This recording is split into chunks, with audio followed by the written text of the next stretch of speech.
ಆ ಯಾಮದಲ್ಲಿ 6 ಗಂಟೆಯಿಂದ 9 ಗಂಟೆ, 9 ಗಂಟೆಯಿಂದ 12 ಗಂಟೆ, 12 ಗಂಟೆಯಿಂದ 3 ಗಂಟೆ, 3 ಗಂಟೆಯಿಂದ 6 ಗಂಟೆ, 4 ಯಾಮಗಳು.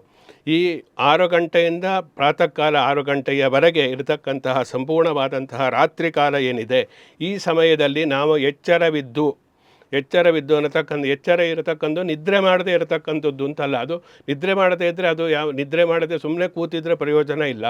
ನಿದ್ರೆಯನ್ನು ಮಾಡದೆ ನಾವು ಶಿವಪೂಜೆಯನ್ನು ಮಾಡಬೇಕು. ಶಿವಪೂಜೆ ಎಲ್ಲರೂ ಕೂಡ ಮಂತ್ರ ಹೇಳ್ಕೊಂಡು ಅಭಿಷೇಕ ಮಾಡಲಿಕ್ಕೆ ಆಗದೇ ಇರ್ಬೋದು, ಎಲ್ಲರಿಗೂ ದೇವರ ಅಭಿಷೇಕ ದೇವಸ್ಥಾನಕ್ಕೆ ಹೋಗಲಿಕ್ಕೆ ಆಗದೇ ಇರ್ಬೋದು. ಅವರವರ ಮನೆಯಲ್ಲಿಯೇ ಅವರು ಈಶ್ವರನ ಪೂಜೆಯನ್ನು ಮಾಡುವುದಕ್ಕೆ ಸಾಧ್ಯ ಇದೆ. ಸುಮಾರು 23 ವಿಧವಾದಂತಹ ಲಿಂಗಗಳ ಅರ್ಚನೆಯನ್ನು ಶಾಸ್ತ್ರದಲ್ಲಿ ಹೇಳಿದ್ದಾರೆ. ಕೇವಲ ದೇವಸ್ಥಾನದಲ್ಲಿರ್ತಕ್ಕಂಥ ಲಿಂಗ ಒಂದೇ ಅಲ್ಲ, ಮನೆಯಲ್ಲಿ ಯಾವುದಿದ್ದರೂ ಕೂಡ ಆಯಾ ರೂಪದಲ್ಲಿ ಲಿಂಗ ನಾವು ಮಾಡಿ ಪೂಜೆಯನ್ನು ಮಾಡುವುದಕ್ಕೆ ಸಾಧ್ಯ ಇದೆ.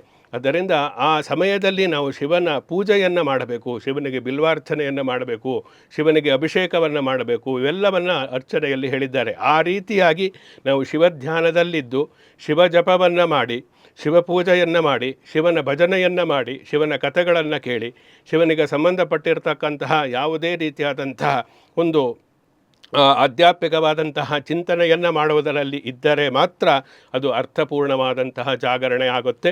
ಆ ಮೂಲಕ ಅದರಿಂದ ಆ ಶಿವ ಪೂಜೆಯ ಮಹಾಶಿವರಾತ್ರಿಯ ಒಂದು ಆಚರಣೆ ಅನ್ನತಕ್ಕಂಥದ್ದು ಸಾರ್ಥಕವಾಗುತ್ತೆ.